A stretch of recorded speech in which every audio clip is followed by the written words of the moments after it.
Welcome to the HR Happy Hour Show. My name's Steve Boese. I'm joined by Trish Steed. Trish, how are you? I am freezing cold. How are you? Freezing, cold for sure. But our guest will warm both our black hearts, I think, with his That's so true. insight and his enthusiasm. He is the hardest working man in HR technology, actually enterprise technology now, I'll say. He's Chris Leone from Oracle. Chris, how are you? I'm doing great. It's awesome to be back with you two.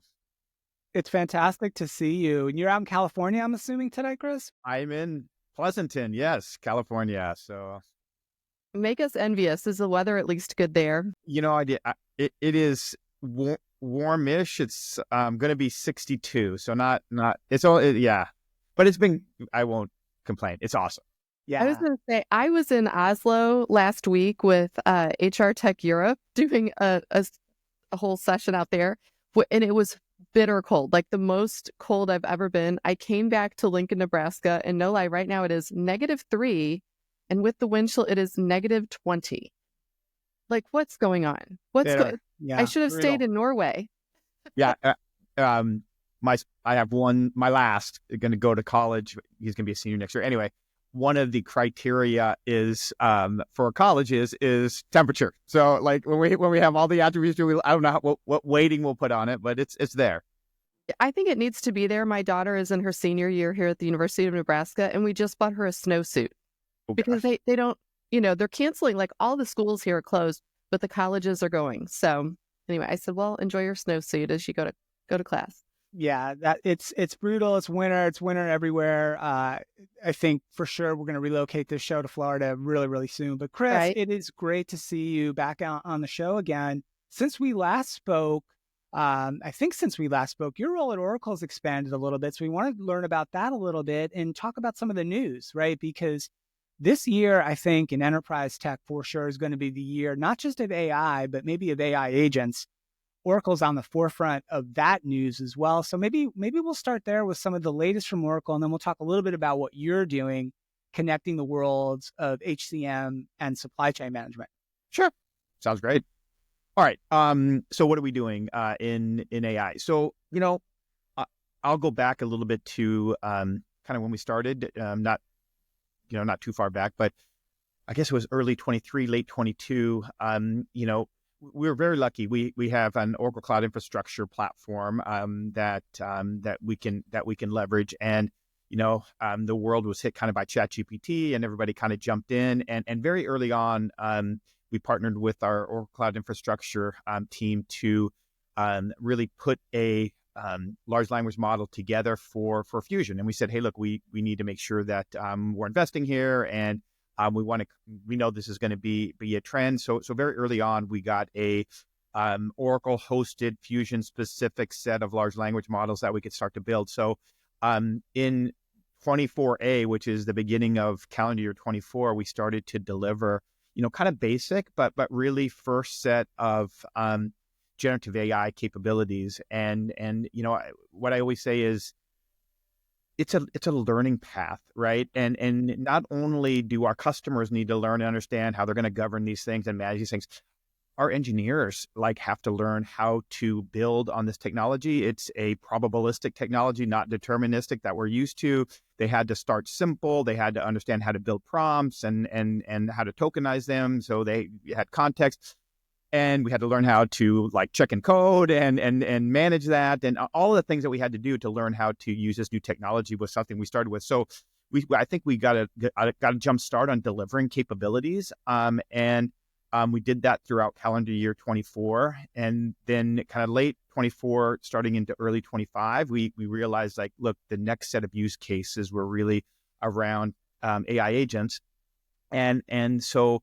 The way we define AI agents is, a large language model and a set of tools that provide context to that large language model. And we started building a number of AI agents starting in, let's say, 24D, which is the end of calendar year 24, and coming into calendar year 25. I think we've announced across Fusion applications over 50 AI agents and delivered on, a good portion of those as of today. So, that's kind of where we're at. And, I could talk about kind of what that looks like, but it's been It's been great, and the adoption from customers has been really, really good. I mean, we have probably thousands of customers that are using at least one of the agents, whether it's kind of the first generation of kind of what I would call kind of text augmentation, basic recommendations, those types of things. And, we're starting to get customers using our AI agents, which are, additional tools, whether it be a knowledge store or a business object or an API or a calculator or some of those additional tools that we've enabled. So it's pretty exciting.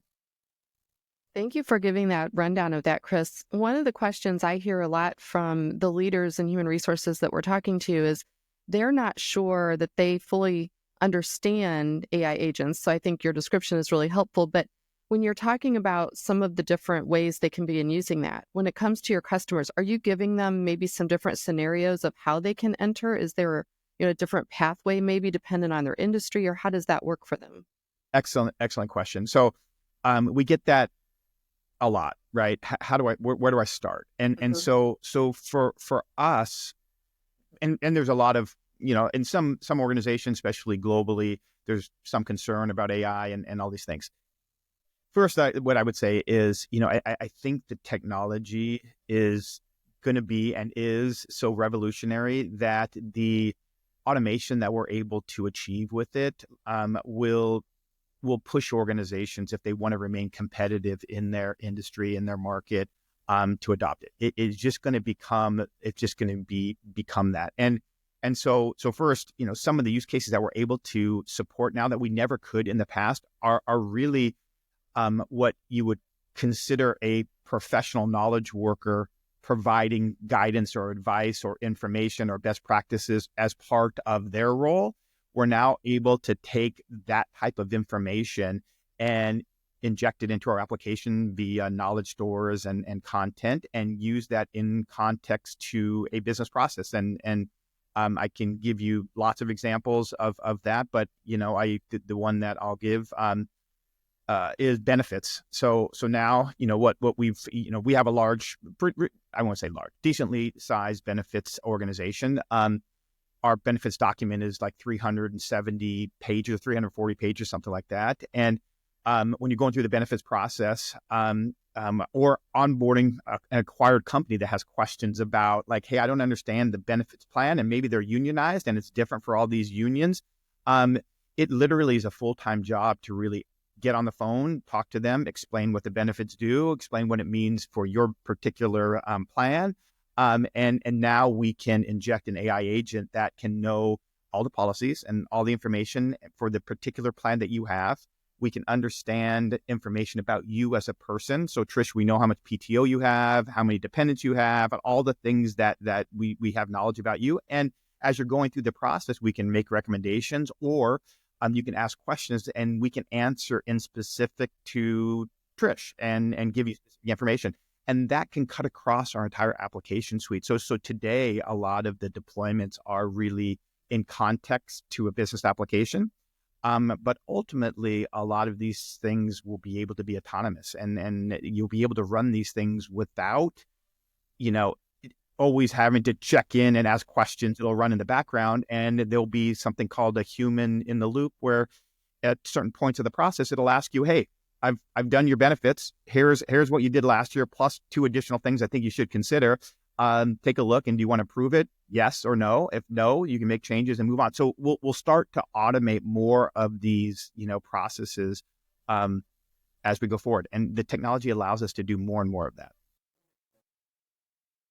Yeah, Chris, thank you for explaining that. It's a great example, right? And I think that's one of the questions we get is, well, what's the difference between, say, the Chat GPT type interface that people know, maybe just from their personal lives, or maybe they've experimented with that in some of their enterprise systems, versus, say, these AI agents, which are going to be more powerful, going to help them execute processes, going to understand more context, et cetera. Like, would you say that's a fairly significant leap from kind of, I don't know, AI V1, if you will, and to what you guys are developing now? Yeah, I think AI V1 and most people interacting with ChatGPT are doing kind of prompt engineering, and they've gotten really good at saying, defining a well-formed prompt to get an answer that they're looking for. And I think what AI agents do is they can orchestrate a process around a particular task or a particular goal. And so that's what they're doing. Whether it's a single agent with a bunch of tools. So in benefits, it's a single agent with a policy document that we've stuck in our vector store. It's a bunch of business objects to understand the assignment business object and a bunch of different, the absence business object to understand Trish's absences and her, assignments and her dependents and all of that. So it's interacting, and the large language model is able to call the right tool using natural language to answer the question that Trish is asking.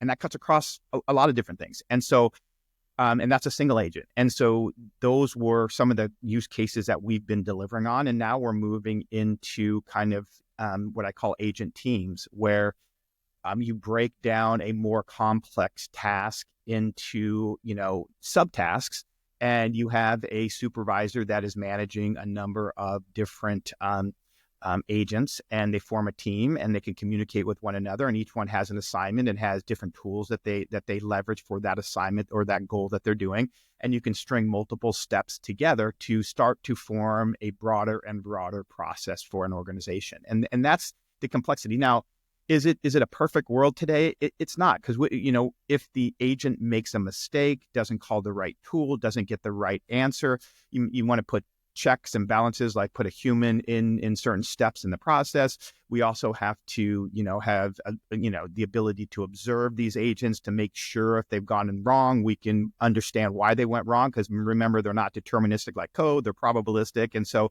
they're making decisions. And that's what they use function calling, call tools, make decisions. And so we have to be able to troubleshoot those. And so those are, as we get into more sophisticated sequential type processes, which is where we're going, to solve harder and harder and more complex, real work in the real world, troubleshooting and, finding issues and, determining what the problem is so you can correct it. Those are new techniques that we're bringing into our platform and what we're delivering and what customers have to leverage in order for them to, determine, did it make the right decision or not the right decision? So auditability and those things. Yeah. Thank you for explaining that, because that leads to sort of the question that I'm hearing the most, which is around how do we know that the answers that it's giving us are correct? And I love that you're explaining you really have to have the human in the loop, and you're sort of choosing at what point you can have the human interacting with the data, right? Exactly. Yeah. Exactly. The other thing I heard you mention when we last heard you at Cloud World, you were talking about how the current AI agents are actually good because they're learning as they go, right? So that's a little bit different than what we've had in the past, and not just human resources, but across the business, right? We had to be the ones who made sure that we weren't missing a step. And can you talk a little bit about how these AI agents are actually learning from themselves or each other and sort of propelling us forward at a much faster pace? Yes, I will. I will tell you one quick funny story just because it always... Do you remember back in Redwood Shores, since we've been together a long time, and we first started talking about how we're going to inject large language models, and the group was giving me, the HR technology group was giving me a hard time about, you're going too fast, I don't know, and now nobody's looked back. Everybody's like, and I was like, look, we got to make this investment in technology. If you remember that, it was like me up there saying, hey, look, we're going. This was like way back in early 24, and I'm like, yeah, don't listen to those people. That's the lesson from that. Chris. I come back to that. I tell my team all the time, look, if I listen, we'd be so far behind. But we said, hey, look, we got to go invest and learn this technology. Yeah. You know what? I was going to say, Chris, I think, as someone who was an Oracle customer when I was an HR leader, when you're sitting there doing it, that's what we've been asking for over a decade, is we wanted some way to manage all of this data and have it be correct and have it make recommendations to free up our time to do other things. And now that's what you're delivering, right? Totally. For the first time, I really feel like we'll be able to do real work for people, for users of our system, versus just being there where you do all the work in a system that can support the work that you want to do. And it's a really different paradigm. And even getting my product managers' heads around understanding the new world order and what we're able to provide is really, really different. And even the transition from kind of single agent using, RAG and using knowledge stores and business objects, which is hugely powerful, to these multi-agent teams doing a bunch of different tasks. And I'll give you one in supply chain if you want. We have a supply chain process that we're building now, and it's a multi-agent team, and it really starts with a maintenance technician that is looking at an issue with a CNC machine and doesn't know what the issue is, didn't get an error code. He can take a picture, she can take a picture of the broken spindle or whatever it is, upload that picture. We can use a vision LLM to diagnose, or an industry specific LLM to diagnose what the issue potentially could be. That's one. The first agent diagnoses what the issue. Here are the three things. It not only looks at the picture with the industry large language model, but it has the service history of that particular asset. So it can come back and say, it could be any one of these three problems or these two problems that it is. Then we can go cost it. To replace the spindle is X amount of dollars. To put a new one in is X amount of dollars. To fix it, weld it or whatever you do, fix it, it's this amount of dollars. That agent can make a decision, say, I'm going to fix it, or you could put a human in the loop in that second step of the process. Then you can send it to a maintenance technician, which is going to go repair it, right? Here's what it is. Here's the cost. Here's the time it should take. I'm going to auto-generate a maintenance work order and send my technician out. And we can do that entire, 3 or 4 step process. And then after they're done, we can send a summary and update it in, the technician's work order and be done with the process. And so we can start to automate these processes, leveraging the large language model, using the tools that it has available in these kind of multi-step agent flows. And that's just one where I'd have 3 or 4 people involved. I'd have to look at manuals. I'd have to look at the service history. I'd have to do all that work on my own. And now we can just completely automate that process. And so many of those examples, and 50 of them that you could do. And those are the ones that we can come up with. And the reality is we're going to come up with a bunch of these examples. And then our customers and partners are going to be able to say, hey, look, I have information maybe in another system that I can pull some information from, or I have something on the internet that I need to go grab, or I have something, in, a different part of our organization, and I can grab that information to add context to the decision that the large language model is going to make, so it can make better decisions and be more precise. So those types of use cases are going to be like everywhere, and really change how people are interacting with our system, I think, over the next 12 to 18 months. Chris, I love that example for a couple of reasons. One, because it's really cool. And the second reason is it sort of gets to the second part of the conversation we wanted to have with you today, was how HCM, right, and supply chain are connected, interdependent, and organizations, especially complex organizations, manufacturing organizations, have to find ways to work more efficiently across both domains, right? In your example you gave, okay, we've got a potential issue with a machine that might need to be repaired. Now we've got to find a person, an actual living person, to actually affect that repair or replace the part, et cetera, et cetera. And that we get into things like workforce planning. Does the person have the right skill? Are they actually in the office or at the factory today?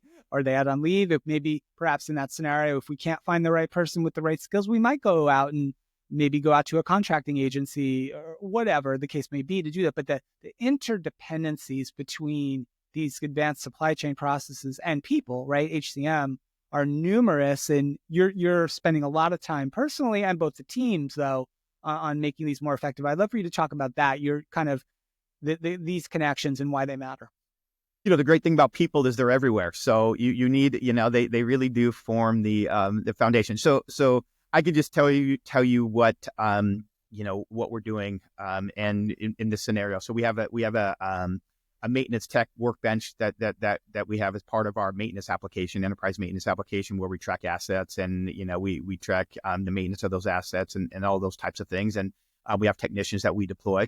Some of the things that we do is exactly like you said. So when we create a shift for the next 2 weeks, we use our scheduling application to make sure that we understand, hey, generally, these are the maintenance work orders that we need to work on. These are the general skills that we have to that we need for these, and they're not as sophisticated. It's like I need a welder, I need these type of I mean that's sophisticated. I can't weld, but it's not as I don't have 50 skills I'm looking for. It's like these specific things that I need to fill these positions.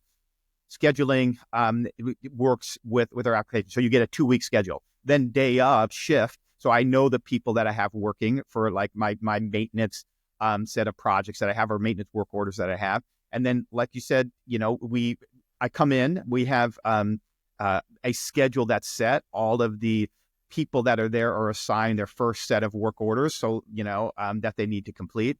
All based on their skills that we have in the system, based on the work orders that are there, and we know the duration. So one of the cool things about manufacturing is we know how long everything takes for the most part. So we know people are on track or off track. So I'll give you some areas where we're looking at bringing in our rewards capabilities to start to say, hey, this should take 2 hours, and people that do it an hour and a half, they can get some rewards, and we can start to inject some of the other HR processes, which just naturally occur to us. But when I'm talking to my manufacturer, my maintenance team, they're like, oh, that's a good idea. We could do that. Encourage people to do better. And then you get the other people, well, it's going to be bad for the people that aren't doing as good. But I'm like, yeah, but you put these incentives in place and you can figure out how to manage it. But you can get the right person for the right work order. And then as a new work order comes up and you're looking through the people that you have available, if it's an emergency, you can find the person talent with the right skills. You can tell them to stop work on something else and start working on another thing. So we've injected a lot of these, HR processes with our technology into maintenance, into manufacturing. We do the same thing in manufacturing. So we have a manufacturing workbench, which is very similar. We call it a production supervisor workbench, where the production supervisor is managing all of the production work orders that they have to build on the factory floor for the particular day. They have a plant that they're managing and a bunch of work centers that they're working on, and you have to deploy the right people to the right work centers with the right materials for them to get done with the right skills. All of that is the same process where I'm doing shifts for 2 weeks. The day I used to laugh because they didn't have this capability.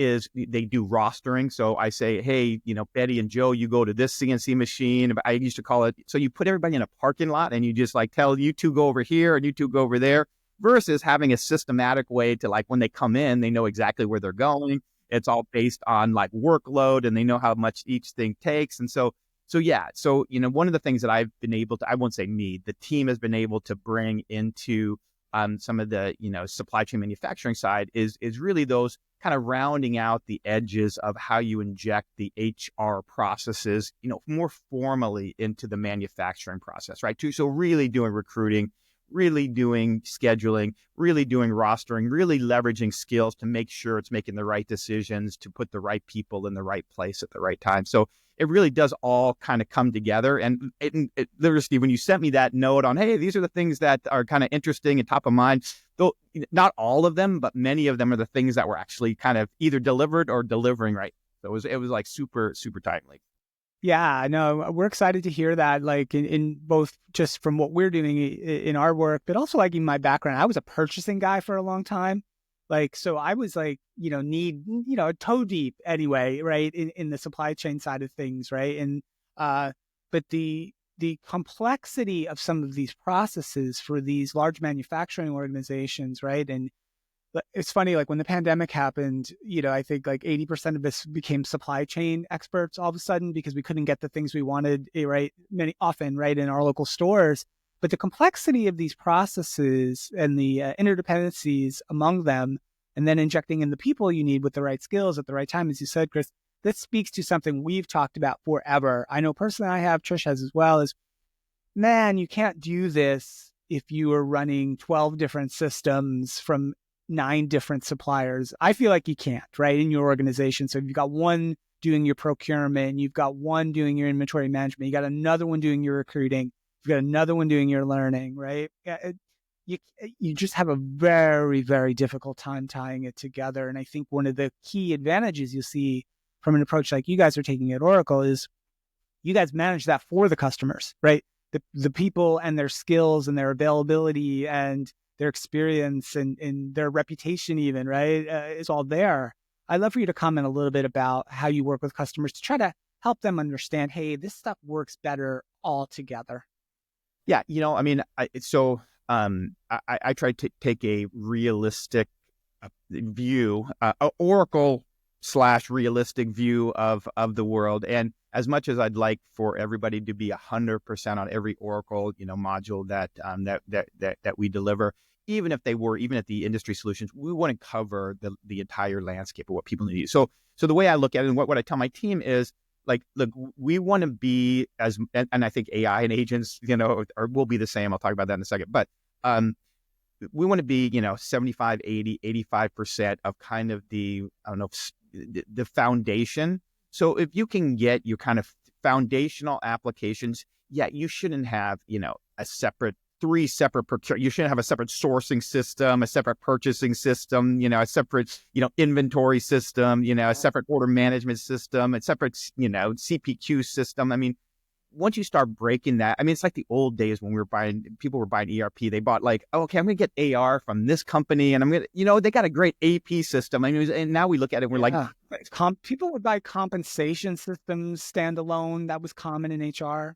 Exactly. It's like crazy. And so I do think that we are seeing, and we will continue to see a consolidation to get to 85, 80, something like that percent. There will always be satellite specialty systems that people plug in, and we want to allow for that. So, as we move, I'll just give you the example, as we move into more and more process manufacturing, we know that, like recipe management is like a super specific industry type thing, right? Do we want to build recipe management for every different type of recipe? Maybe for Colonel Sanders' recipe, but not for the rest, right? So as you get into paint and different chemicals, it gets really complicated, right? And so people can have their own specialty system, but we want to be able to take that information and use it to plan what production we're going to do and the sampling that we need to do and everything that we need to do downstream. So yeah, let's have some basic capabilities there, but let's be open to bringing in other people's specialty solutions. And in supply chain, I see it even more. There's a lot of these in HR, it's kind of gotten a little bit more homogeneous, and we do a lot of the same things across vendors, but in supply chain, very industry specific capabilities. So we need to be open to, like, hey, look, if somebody has a specific, specialty planning capability in a certain industry, we're not going to go there, and you can plug in your planning, and we'll take that and drive it into inventory and order management and all the things upstream. So to answer your question is, I do believe that organizations need to kind of consolidate around the core to get the advantage, especially as we get into AI and more process automation. But from an Oracle perspective, we do believe that there will always be specialty kind of niche areas that we need to accommodate, and it makes sense. And we're never going to build it all. And customers are going to have their own specialty secret sauce. And so we need to work in both worlds. But I think consolidating some of the core simplifies, costs get better. And as we get to AI, it's going to be more important. And this is the one piece I believe on AI agents. So AI agents, I think, there's going to be this agent proliferation, and I know, one of our competitors came out with something other than more AI agents, but they came out with like, hey, we're going to manage everybody else building agents, which is great. We're going to do that. We're going to build a lot, and we're going to manage it too. But my belief is that most organizations are going to consolidate AI agents to where their data, not just data, where their transactional data platform is. And not just like a data analytic platform, because at the end of the day, not only do you want to build AI agents that can read information and produce information, you also want to build AI agents that can make, commit transactions and update the system and make accurate, changes to things that you're going to do. And it's not just sticking things in a CRUD database. You have to go through user level security, and all of the complexities of the business objects that are around these complex systems. So I think agents are going to revolve around some of these larger application vendors, and there'll be some orchestration, solutions that, whether they're the hyperscalers that orchestrate these across maybe multiple different platforms, but a lot of these agents are going to be built on top of these, larger ERP, HCM platform areas. And I also believe that, us as a vendor will have to have the ability, like an agent IDE, to build our own. We already do internally. We have some news that will be coming out shortly. But you need to be able to build your applications that you build in the future won't be the traditional, IDE that we've built in the past where we lay out a page, we put a REST service behind it. We start from that. It'll be an AI agent builder platform, because those are the applications that we'll be building in the future. I mean, if you don't have an agent IDE as part of your application, you're going to be significantly far behind all other application vendors, in my opinion. I feel like we need a whole manual of everything you just said, because really, truly, I think as someone, I mean, Steve's obviously worked in manufacturing before. I did as well. I worked early in my career at both GE and Nabisco. And so like all of the things, again, that we were trying to figure out how to sort of fit together in a very rudimentary way. It's like the AI agents can now bring those two pieces together for us so that we can focus on the more high level discussions. Which kind of brings me to one thing I want to make sure we cover, at least touch on, which is around data security and privacy. So I mentioned I was out of the country last week. I was speaking to about 100 plus CHRO and employment attorneys. And the biggest question was around feeling insecure around, especially in other parts of the world, the privacy and the data security. Can you talk a little bit? I know your Oracle customer base understands your investment in that, but can you talk for maybe people that are less familiar, how you approach that? Just what is the context you're looking for? Just our general security infrastructure, or as it relates to AI and agents, or just as it relates to AI and agents? Okay. So if they're trying to make that decision to not only choose you as a vendor, but specifically as they're thinking about AI agents. So the great thing that we do, so a couple of things. The great thing that we do is we did this early on, and if you remember back to the first session that I had with the analysts, they were like, yeah, your competitors are going to train these engines and these large language models, and so we don't train the large language models, at least today.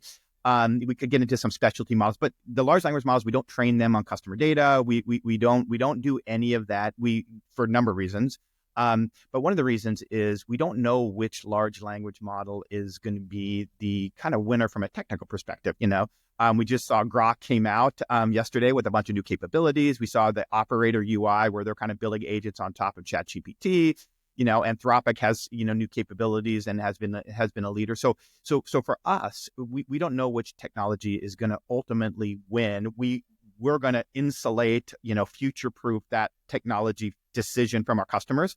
So today we use Cohere and Llama as two of the models that we ship out of the box. We allow you to bring your own model, and you can do that. But we don't pass any customer data to these large language models. We provide context. So the reason we use tools and knowledge stores is to provide context to the large language model to provide specific answers. We don't take all of that, benefits information and try to train the large language model. We don't pass that information. We don't take all of the user information and pass all of that. We tokenize it and inject it into a prompt. So we're never pushing the data to the large language model other than to provide context to get us a better answer to go to the next step. That's why tools come into play. They're so important. That's why knowledge stores come into play. They're so important. And then all this is why I said that these agents will stay close to the transactional source for a lot of what customers will do, because we have all of the user-specific security in the flows that we deliver as part of our applications. We may leverage analytic information, read-only information from these large analytic stores. But ultimately, if I want to update mass amounts of orders automatically, leveraging agent, making decisions, processing these, communicating to customers, and then ultimately changing the order or creating an order, all those things have to happen in a transaction system. And if you don't have that transaction level security and integrity, it's impossible to do.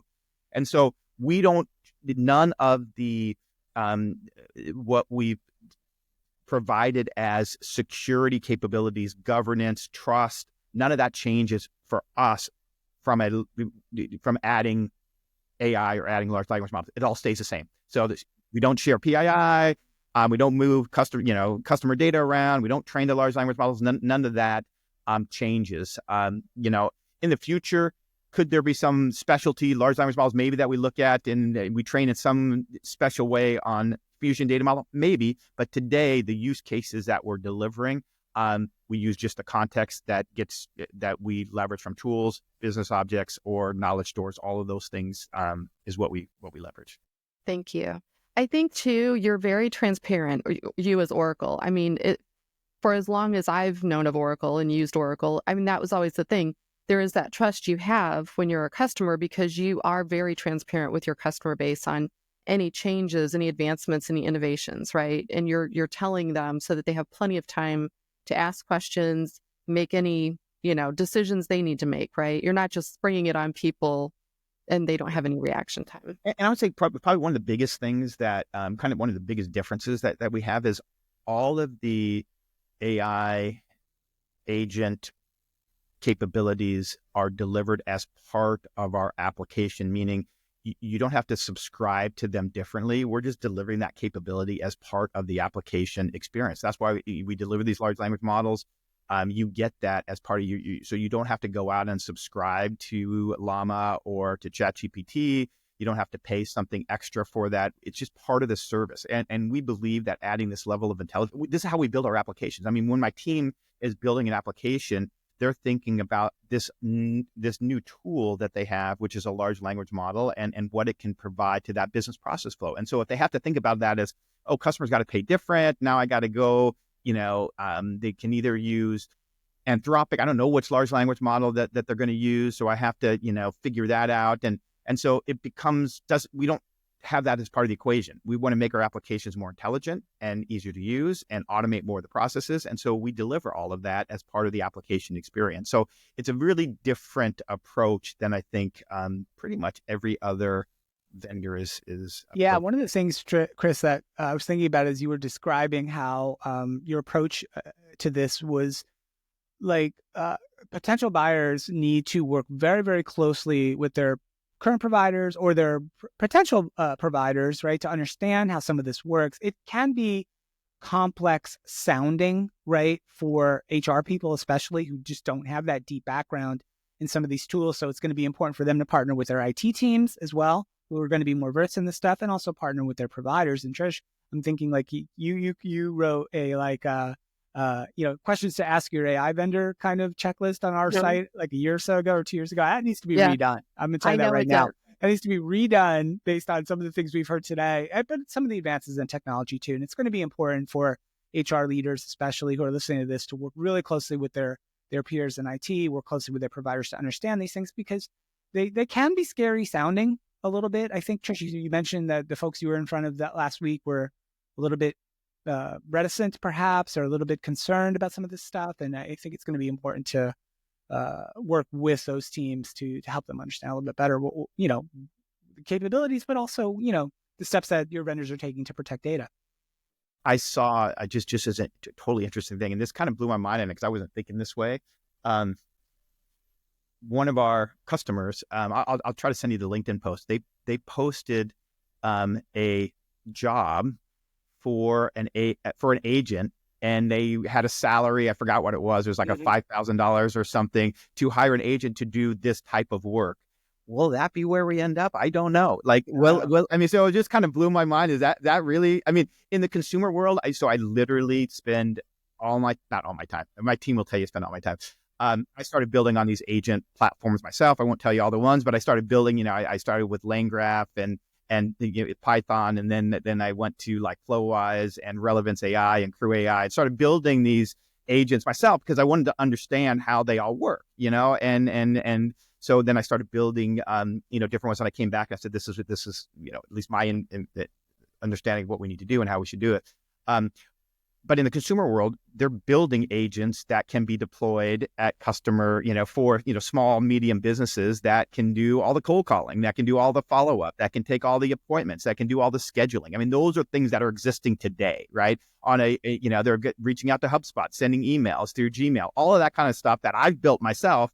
Those are workable solutions for medium and small businesses where you would have 2 or 3 people that are doing that. That literally can be all done and all completely automated like today, and really do a really good job of context and all the things that you need to know from, I pull all that information from my CRM database. I understand all about it. I can send a really personalized email with follow-ups and schedule an appointment without having a person in the middle.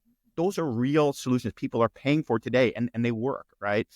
And so that's just the beginning of what you're going to see. So I thought that was a really interesting thing. People hiring, paying for someone to build them an agent to do this work that will probably save them a lot of money. So anyway. Crazy. You know what? I always appreciate your enthusiasm, but also the fact that you dive in, you make sure you are learning and building and changing and challenging.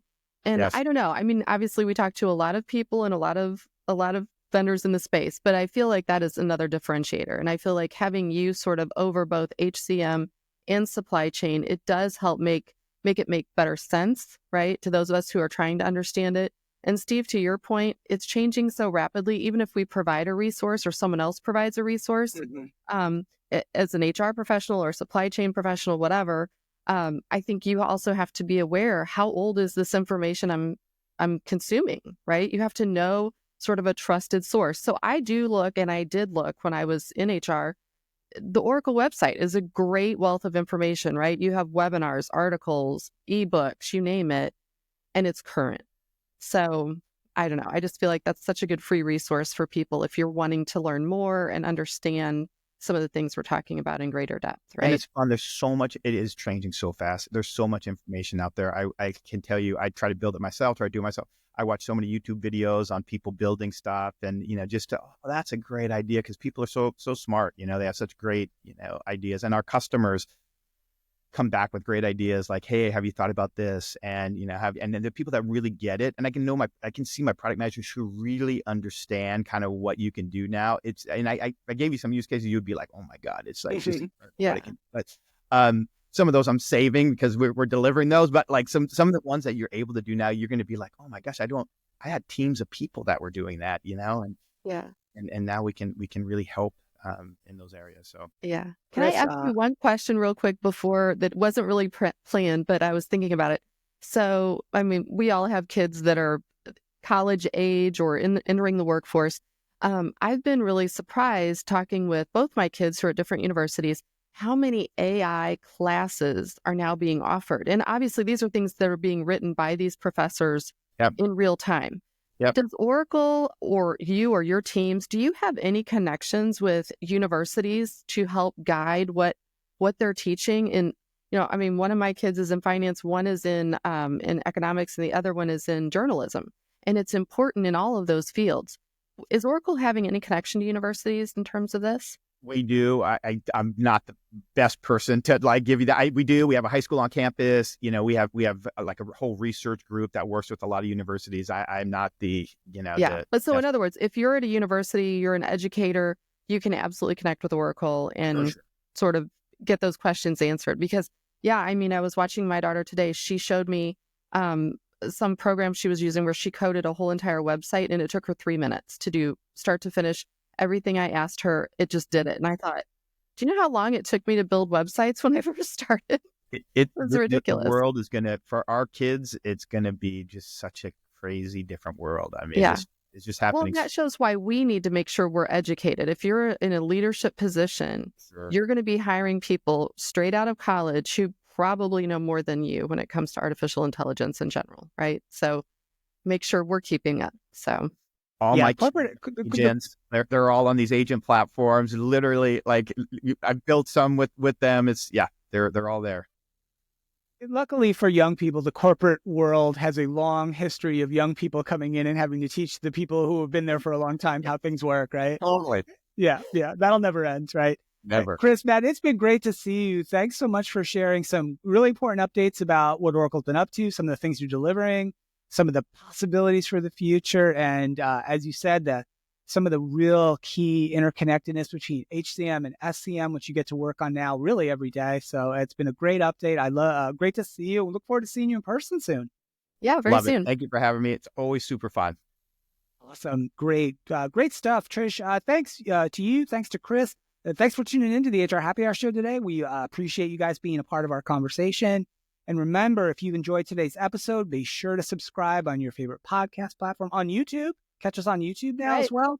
We'd love a 5-star rating and review, and it helps us to connect with more leaders like you. So thanks for listening, and we'll see you next time on the HR Happy Hour show.